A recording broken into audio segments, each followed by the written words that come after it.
जिला हालचाल आज रही नवरंगपुर जिला तथ्य देइछंती आम नवरंगपुर संवाददाता प्रभाती कुमारी विशोई। उपस्थापन मो नीना साहू।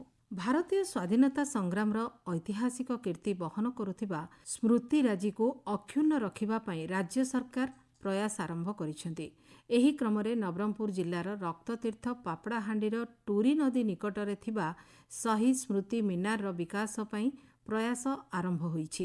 राज्य पर्यटन विभाग पक्षरु पापड़ाहांडी स्मृति मीनार विकास पई 6 कोटी टंका मंजूर करा जायछि। ए संपर्क में विद्यालय गणशिक्षा मंत्री नित्यानंद गंड सूचना दैछंती। नवरंगपुर जिला गस्त अवसर में मंत्री श्री गंड पापड़ाहांडीर शहीद मीनार परिदर्शन करथिले। एहार पारिपार्श्विक अवस्थिति परखिबा सह स्थिति अनुध्यान करथिले।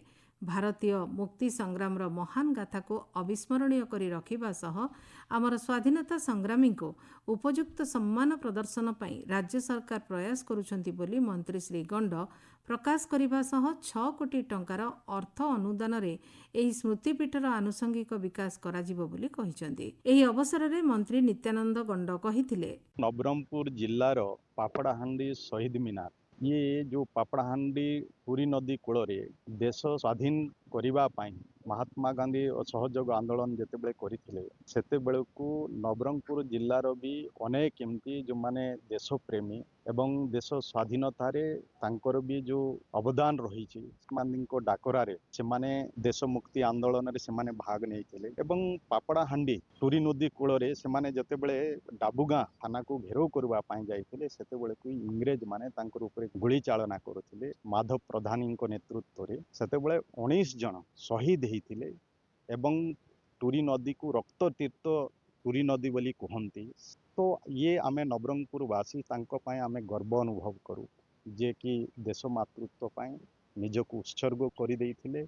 जेउ माने शहीद होइचंती 19 जन जे आंदोलनकारी सेमाननको जेमति कि उचित सम्मान दिया हबो तांको प्रति ठीक श्रद्धांजलि दिया जाई परिबो सेथि पाए 6 कोटी टंका सरकार मंजूर करिसंती। सेथि पाए आमर प्रिय मुख्यमंत्री मोहन चरण माझी एवं टूरिज्म डिपार्टमेंट मंत्री तथा मान्यवर उपमुख्यमंत्री श्रीमती प्रभाती परिड़ा तांको भी मो बहुत बहुत धन्यवाद ज्ञापन करी। एथर जिल्लार किछि खबर आम संवाददातांक ठारू। नवरंगपुर जिले में मुख्यमंत्री जनजाति जीविका मिशन पक्षर चाषी को पानी पंप प्रदान करा जायछि। नवरंगपुर जिला समन्वित आदिवासी उन्नयन संस्था प्रकल्प प्रशासक राजीव कुमार साहू मुख्य अतिथि रूपे जोगदी नवरंगपुर नंदाहांडी पापड़ाहांडी तेंतुलीखुंटी डाबुगां और कोसाउंडा ब्लॉक जनजाति जीविका परिषद द्वारा मनोनीत 130 जन हिताधिकारी को पंपसेट बंटन करछंती। एही योजना अधीन चलित वर्ष जिले में 250 पंपसेट जोगाइबार लक्ष्य रही। पंपसेट मूल्य 23,145 टंका थिबा बेले आईटीडीए पक्षरु प्रति पंपसेट पिछा सहायता राशि मुख्यमंत्री जनजाति जीविका मिशन में 20,000 टंका रही। नवरंगपुर जिलार उमरकोट ठारे साहित्यिक अनुष्ठान देशिया कुटुंब द्वारा विशिष्ट लोक साहित्यिक साइमन बिड़िका पुस्तक मौखिक परंपरा रे देशिया लोक साहित्यर उन्मोचन उत्सव अनुष्ठित हो जाइछि।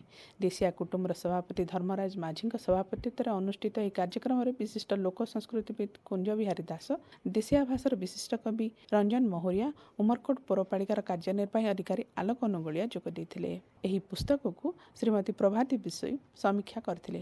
केंद्र सरकार अणु क्षुद्र और मध्यम उद्योग मंत्रालय रायगड़ा कार्यालय पक्षरु पीएम विश्वकर्मा संपर्क में एक सचेतनता कर्मशाला अनुष्ठित होइतिला। एही कर्मशाला रे एमएसएमई कटकर युग्म निर्देशक पीके गुप्ता सह निर्देशक एसके साहू एमएसएमई रायगड़ार एनके रत्नम जिला अग्रणी बैंक परिचालक जीके परिड़ा जिला शिल्प केन्द्रर सहशिल्प अधिकारी निर्मल रायगुरु प्रमुख जोग देइथिले। नवरंगपुर जिलास्तरीय लक्षपति दीदी कर्मशाला अनुष्ठित होइथिला। एही कर्मशाला रे जिल्लार 4,494 जन लक्षपति दीदी master book keeper community resource person जोग देइथिले। 3 लक्षरू अधिक रोजगार करिथिबा लक्षपति दीदी माने एही कर्मशाला रे जोग देई निज निज अभिज्ञता और लक्ष्य संपर्क रे कहिथिले। जिला हालचाल आज पई एतिकी। आसंता काली जिला हालचाल रे सुनिबे नयागढ़ जिला संपर्क रे।